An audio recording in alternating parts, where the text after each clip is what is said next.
नमस्कार, आप देख रहे हैं जन एक्सप्रेस और मैं हूं आपके साथ शुभांशु त्रिपाठी। आज हम बात करेंगे एक ऐसे फैसले की जिसने शिक्षा, समाज और राजनीति तीनों ही मोर्चों पर हलचल मचा दी है।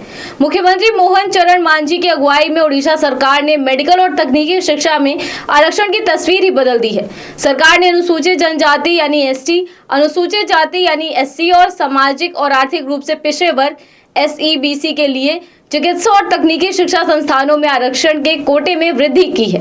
पर सवाल यह है कि क्या ये सच में सामाजिक न्याय की दिशा में बड़ा कदम है या फिर इसके पीछे कोई बड़ा राजनीतिक समीकरण छिपा है। सबसे पहले आपको बताते हैं कि आखिर फैसला क्या है। ओडिशा कैबिनेट के अनुसूचित जनजाति यानी एसटी के आरक्षण को 12% से बढ़ाकर 22.5% कर दिया गया है। अनुसूचित जाति यानी एससी का कोटा 8% से बढ़ाकर 16.25% कर दिया गया है। और सबसे अहम, पहली बार सामाजिक और आर्थिक रूप से पिछड़े वर्ग यानी एससी-बीसी को 11.25% आरक्षण दिया गया है। यानी अब कुल मिलाकर आरक्षण 50% के भीतर रहते हुए एक नया संतुलन तैयार किया गया है, जो कानून भी सुरक्षित रहे और सामाजिक रूप से प्रभावी भी हो। अब समझते हैं कि इसका सीधा असर क्या होगा। ओडिशा में मेडिकल सीटों की कुल संख्या करीब 2421 है। पहले एसटी छात्रों को जहां 290 सीटें मिलती थी, अब ये संख्या बढ़ाकर 545 हो जाएगी। एससी छात्रों के लिए 193 सीटों से बढ़ाकर 393 सीटें हो जाएंगी।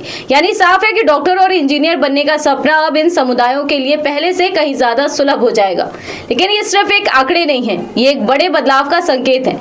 ये फैसला सिर्फ मेडिकल या इंजीनियरिंग तक सीमित नहीं है। इसके दायरे में ITI, polytechnic, management, MCA, architecture, nursing, pharmacy, यहाँ तक कि आयुर्वेद, होम्योपैथी और कृषि विज्ञान जैसे कोर्स भी शामिल हैं। यानी शिक्षा के लगभग हर क्षेत्र में ये नई आरक्षण व्यवस्था लागू होगी। अब बड़ा सवाल ये है कि सरकार ने ये कदम क्यों उठाया। मुख्यमंत्री मोहन चरण मांझी का कहना है कि अब तक एससी और एसटी समुदायों को उनकी आबादी के हिसाब से अवसर नहीं मिल पा रहे थे। ये फैसला उसी असंतुलन को दूर करने के लिए लिया गया है। सरकार का दावा है कि ये कदम सामाजिक सशक्तिकरण की दिशा में ऐतिहासिक है, लेकिन हर कहानी का दूसरा पहलू भी होता है। राजनीतिक विश्लेषकों का मानना है कि ये सिर्फ सामाजिक नहीं बल्कि एक मजबूत राजनीतिक चाल भी हो सकती है।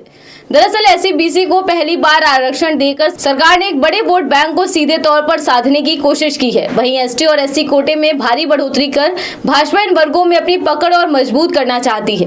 तो क्या ये सोशल जस्टिस है या पॉलिटिकल स्ट्रेटेजी? अब बात करते हैं संभावित असर की। तो पहला है, इससे सामाजिक समानता को बढ़ावा मिलेगा। जो वर्ग अब तक पीछे रह गए थे उन्हें आगे आने का मौका मिलेगा। दूसरा है, शिक्षा में विविधता बढ़ेगी।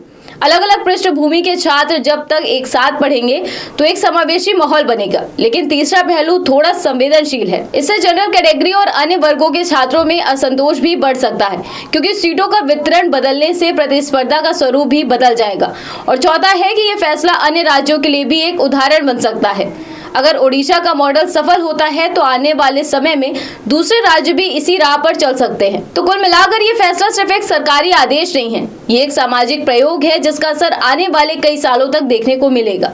अब देखना ये होगा कि क्या ये कदम सच में वंचित वर्गों को सशक्त बना पाता है या फिर ये सिर्फ चुनावी रणनीति बनकर रह जाता है। फिलहाल के लिए बस इतना ही। ऐसी और तमाम खबरों को जानने के लिए आप देखते रहिए जन एक्सप्रेस। धन्यवाद।